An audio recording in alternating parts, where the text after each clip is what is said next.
Hello दोस्तों, welcome to my self study. दोस्तों, जैसा कि हम देखते हैं कि बहुत से एग्ज़ाम्स में मानव रक्त से संबंधित बहुत से क्वेश्चंस पूछ लिए जाते हैं। तो दोस्तों, आज के इस वीडियो में हम डिस्कस करेंगे मानव रक्त यानी कि ह्यूमन ब्लड से रिलेटेड क्वेश्चन आंसर्स जो कि विभिन्न एग्जाम्स में पूछे गए हैं। तो चलिए दोस्तों, स्टार्ट करते हैं पहले प्रश्न से। प्रश्न है दोस्तों, रक्त कणिकाएँ कितने प्रकार की होती हैं? और आपके ऑप्शन है दोस्तों 3, 5, 8 या फिर 10। तो दोस्तों, इसका सही आंसर होगा ऑप्शन फर्स्ट 3। इस संदर्भ में दोस्तों आपको बताता चलूँ कि जो मानव रक्त यानी कि ह्यूमन ब्लड होता है वह मुख्यतः 2 पार्ट्स का बना होता है।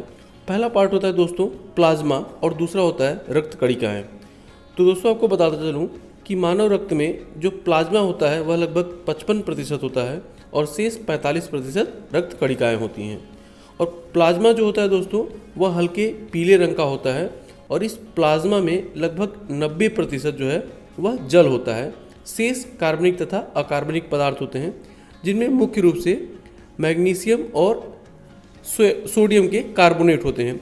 और दोस्तों इसी कार्बोनेट की वजह से ही जो है कि जो रक्त है उसकी जो प्रकृति है वह क्षारीय है। आगे बताते चलूँ दोस्तों कि रक्त कणिकाओं, जैसा कि मैंने अभी क्वेश्चन में बताया कि रक्त कणिकाएँ कुल 3 प्रकार की होती हैं। तो दोस्तों रक्त कणिकाएँ कुल 3 प्रकार की होती हैं और उनके नाम हैं श्वेत रक्त कणिकाएँ, लाल रक्त कणिकाएँ और रुधिर प्लेटलेट्स। वीडियो में आगे बढ़ने से पहले दोस्तों, अगर आप इस चैनल पर नए हैं और चैनल को अभी तक सब्सक्राइब नहीं किया है तो नीचे दिए गए सब्सक्राइब बटन से चैनल को सब्सक्राइब कर लें, साथ ही बेल आइकन को ही प्रेस कर लें जिससे आगे आने वाली वीडियोस की नोटिफिकेशन आपको मिलती रहे। बढ़ते हैं दोस्तों अगले प्रश्न की तरफ और प्रश्न है, मानव रक्त हल्का क्षारीय होता है तथा इसका पीएच मान होता है। और आपके ऑप्शन है दोस्तों 8.6 से 9.6 तक, 7.35 से 7.45 तक, 8 से 11 तक या फिर 10 से 12 तक। तो दोस्तों इसका सही आंसर होगा ऑप्शन सेकंड 7.35 से 7.45 तक। दोस्तों जैसा कि वीडियो के भी स्टार्ट में ही मैंने आपको बताया कि जो मानव रक्त होता है वह हल्का क्षारीय होता है, यानी उसकी जो प्रवृत्ति होती है वह बेसिक होती है। अब यह एसिडिक और बेसिक क्या होता है दोस्तों, आपको बहुत शॉर्टकट में बता दूं कि किसी भी जो पदार्थ होता है वह 2 प्रकार का हो सकता है, या फिर अम्लीय नेचर का हो सकता है या फिर वह क्षारीय नेचर का हो सकता है। और कोई भी पदार्थ अम्लीय नेचर का है या क्षारीय नेचर का, तो इसको मापने के लिए एक पैमाना है जिसको पीएच मान कहते हैं। और इस पीएच मान में 1 से 14 तक की गिनती होती है। मतलब दोस्तों अगर 1 से 7 तक के बीच में किसी का पीएच मान है तो वह एसिडिक यानी अम्लीय होगा, और 7 से अधिक और 14 तक में, 7 से मतलब आगे बढ़ के 14 तक में होगा तो वह बेसिक कहलाएगा। तो दोस्तों जैसा कि मैंने आपको बताया कि रक्त जो होता है वह हल्का क्षारीय होता है, इसलिए रक्त का जो प्रवृत्ति है वह 7 से कुछ ज़्यादा यानी 7.35 से 7.45 के बीच में होता है। वहीं पर दोस्तों आपको बताता चलूँ कि जो जल होता है उसी को न्यूट्रल माना जाता है और उसका जो शुद्ध जल होता है उसका मान होता है, उसका पीएच वैल्यू जो होती है वो 7 होती है। यहीं पर आपको बताता चलूँ दोस्तों कि जो दूध होता है, जो मिल्क होता है, उसकी प्रवृत्ति एसिडिक होती है या अम्लीय होती है और उसका मान जो होता है वह 7 से कुछ कम होता है। बढ़ते हैं दोस्तों अगले प्रश्न की तरफ और प्रश्न है, लाल रक्त कणिकाओं का निर्माण शरीर के किस भाग में होता है? और आपके ऑप्शन है दोस्तों यकृत में, हृदय में, यकृत और प्लीहा में या फिर अस्थि मज्जा में। तो दोस्तों इसका सही आंसर होगा ऑप्शन 4 अस्थि मज्जा में। यहीं पर दोस्तों एक फैक्ट आपको और भी बताता चलूँ कि जब भ्रूण अवस्था में होता है, जब कोई भी शिशु या बच्चा माँ के पेट में होता है, उस समय लाल रक्त कणिकाओं का निर्माण यकृत और प्लीहा में भी होता है।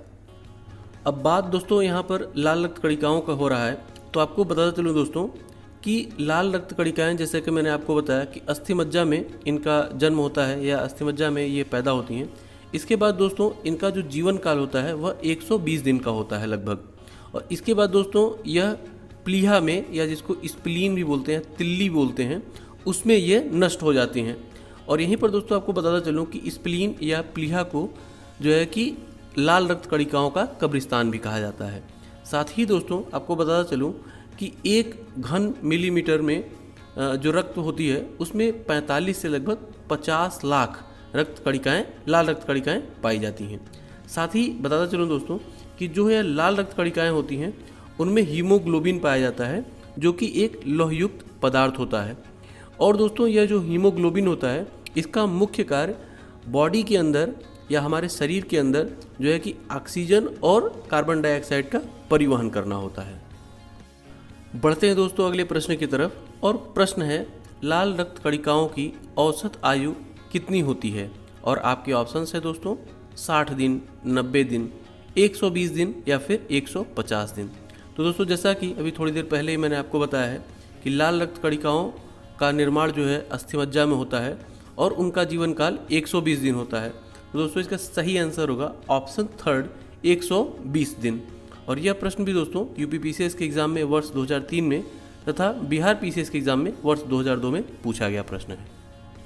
बढ़ते हैं दोस्तों अगले प्रश्न की तरफ, और प्रश्न है 1 घन मिलीमीटर रक्त में लगभग कितनी लाल रक्त कणिकाएँ पाई जाती हैं? और आपके ऑप्शंस है दोस्तों लगभग 10 लाख, लगभग 20 लाख, लगभग 25 लाख या फिर लगभग 50 लाख।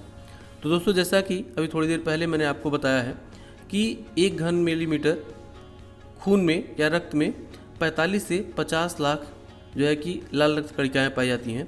तो दोस्तों इसका सही आंसर होगा ऑप्शन फोर्थ लगभग 50 लाख।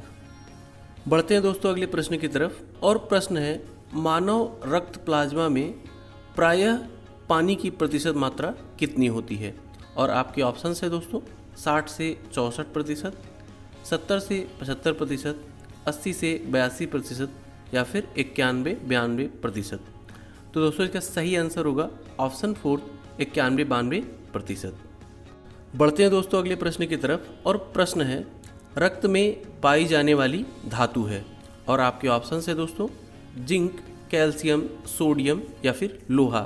तो दोस्तों जैसा कि वीडियो के स्टार्ट में मैंने आपको बताया कि मानव रक्त में रक्त कणिकाएँ पाई जाती हैं और उन रक्त कणिकाओं में लाल रक्त कणिकाएँ पाई जाती हैं, और लाल रक्त कणिकाओं में दोस्तों लोहा पाया जाता है जो कि हीमोग्लोबिन का एक पार्ट होता है। तो दोस्तों इसका सही आंसर होगा ऑप्शन फोर्थ लोहा। बढ़ते हैं दोस्तों अगले प्रश्न की तरफ, और प्रश्न है रक्त का शुद्धिकरण कहाँ होता है? और आपके ऑप्शंस है दोस्तों फेफड़ा, हृदय, किडनी या फिर यकृत। तो दोस्तों इसका सही आंसर होगा ऑप्शन थर्ड किडनी। इस संदर्भ में आपको बताता चलूँ दोस्तों कि जो रक्त परिसंचरण होता है, यानी कि रक्त जो है पूरे शरीर में जो घूमता है वह हृदय के माध्यम से पंप होता है, मतलब वहाँ से उसको ये प्रेशर प्रदान किया जाता है और फिर वह पूरी बॉडी में परिसंचरण करता है, घूमता रहता है। इसी दौरान दोस्तों वह हमारी किडनियों में भी पहुँचता है और किडनियों में ही रक्त का शुद्धिकरण होता है, मतलब उसमें जो अशुद्धियाँ हैं उसको छान ली जाती हैं और फिर शुद्ध रक्त को मतलब बाहर बॉडी के अंदर संचरण करने के लिए डाल दिया जाता है। जैसा कि दोस्तों बिल्कुल बहुत ही सिमिलर होता है चाय छन्नी की तरह। जिस तरह से आप उसमें चाय छन्नी में छानते हो तो जो भी चाय है वह आपकी छन्नी में बच जाती है, बाकी नीचे चला जाता है। तो उसी तरह से दोस्तों जो किडनी है वो हमारे बॉडी में जो हमारा रक्त है, जो खून है, ब्लड है, उसको छानने का काम करती है या उसको शुद्ध करने का काम करती है।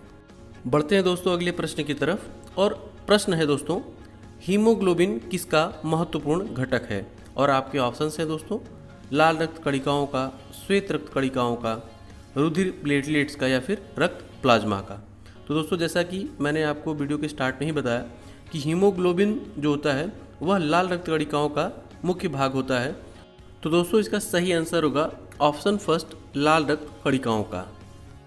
इस संदर्भ में दोस्तों आपको बताता चलूँ कि रक्त में पाए जाने वाली यही जो लाल रक्त कणिकाएँ हैं उनमें जो हीमोग्लोबिन पाया जाता है उसी की सहायता से जो है कि रक्त पूरी बॉडी में ऑक्सीजन को पहुंचाता है और कार्बन डाइऑक्साइड को सोखता है। बढ़ते हैं अगले प्रश्न की तरफ दोस्तों।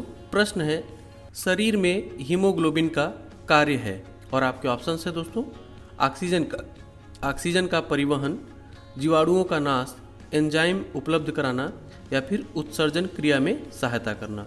तो दोस्तों इसका सही आंसर होगा ऑप्शन फर्स्ट ऑक्सीजन का परिवहन। दोस्तों अब बारी है आज के प्रश्न की, और प्रश्न है दोस्तों निम्नलिखित में से किसे लाल रक्त कणिकाओं का कब्रिस्तान कहा जाता है? और आपके ऑप्शंस हैं दोस्तों यकृत, हृदय, प्लीहा या फिर अस्थि मज्जा। हमेशा की तरह दोस्तों, अगर आपने वीडियो बहुत ध्यानपूर्वक देखा होगा तो इस प्रश्न का सही उत्तर अभी तक आपको मिल गया होगा। प्रश्न का सही उत्तर नीचे आप कमेंट बॉक्स में कमेंट करके हमें बता सकते हैं। और यह प्रश्न भी दोस्तों एसएससी के एग्जाम में वर्ष 2011 में पूछा गया प्रश्न है। दोस्तों इसी तरह के इंटरेस्टिंग क्वेश्चन आंसर्स के लिए आप हमारा फेसबुक पेज माई सेल्फ स्टडी को भी ज्वाइन कर सकते हैं। फेसबुक पेज का लिंक नीचे डिस्क्रिप्शन बॉक्स में दे दिया गया है। तो दोस्तों उम्मीद करता हूँ कि वीडियो ज़रूर आपको पसंद आया होगा और आपको कुछ न कुछ जानने को मिला होगा। वीडियो अगर आपको पसंद आया हो और आपको कुछ न कुछ जानने को मिला हो तो वीडियो को लाइक और शेयर करना ना भूलिएगा, साथ ही चैनल को सब्सक्राइब भी। इसी नोट के साथ दोस्तों वीडियो को ही समाप्त करता हूँ और आपसे मिलता हूँ अगली वीडियो में। तब तक के लिए जय हिंद।